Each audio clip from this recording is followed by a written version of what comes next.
काय झालं, एवढं वैतागलेला का दिसतोयस? काय सांगू, आजचा दिवस खूप वाईट आहे. माझी एक बॅग चोरीला गेली, त्यात काही पैसे होते.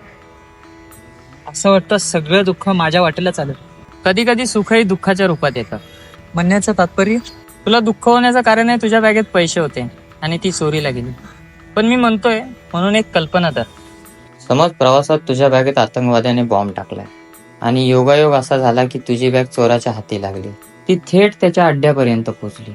नकळत का होईना 4 चौघात होणारा धमाका चोराच्या अड्ड्यावर झाला आणि तुझ्यासोबत सोबत विनाकारण जाणारे कित्येकांचे जीव वाचले. बरं, कल्पनेच्या आधारावर याचा अर्थ सुख दुःखाड लपून राहिलं, म्हणून तुम्ही म्हणालात कधी कधी सुखही दुःखाच्या रूपात येतं. मन मंदिरा ते जाने